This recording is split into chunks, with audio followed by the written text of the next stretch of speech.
ចេញប្រលប់ចូលប៉ាគ្មានពេលវេលាបានមើលថែពួកឯងទាំងអស់គ្នាកាន់តែមិនអាចផ្ដល់ឲ្យពួកឯងនៅបរិស្ថានជុំខ្លួនល្អទើបប៉ាតែងតែមានបំណងមួយពេលប៉ាចូលនិវត្តន៍ប៉ាចាយលុយសន្សំដើម្បីទិញផ្ទះចំណាស់មួយនេះ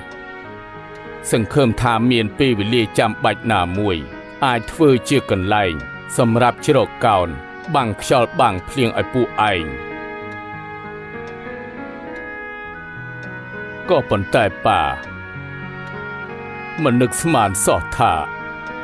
ផ្ទះមួយនេះពិតជាអាចផ្សះផ្សាទំនាក់ទំនងពួកឯងបានប៉ាសប្បាយចិត្តណាស់គ្មានអីសោកស្ដាយទៀតទេលោកប៉ាបងប្អូនពួកយើងនឹងចងចាំរឿងចង្កឹះដែលប៉ាធ្លាប់ប្រាំយើងទាំង4នឹងធ្វើជាចង្កឹះមួយបាច់ពួកយើងនឹងរួមគ្នារឹងមាំជាមួយគ្នា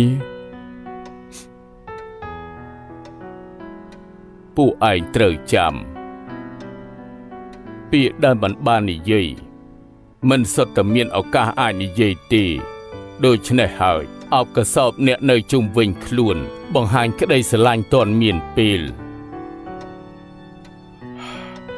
បានហើយបំណងប៉ាសម្រេចហើយ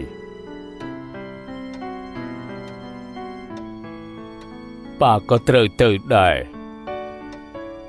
មហូបតិចអស់ហើយទុកថាធ្វើដើម្បីប៉ាញ៉ាំបាយឲ្យមានក្តីសុខបំផុតជាលើកចុងក្រោយល្អទេប៉ាពិសាបាយប៉ាក្មេងពិសាបាយប៉ាពិសាបាយប៉ាពិសាបាយ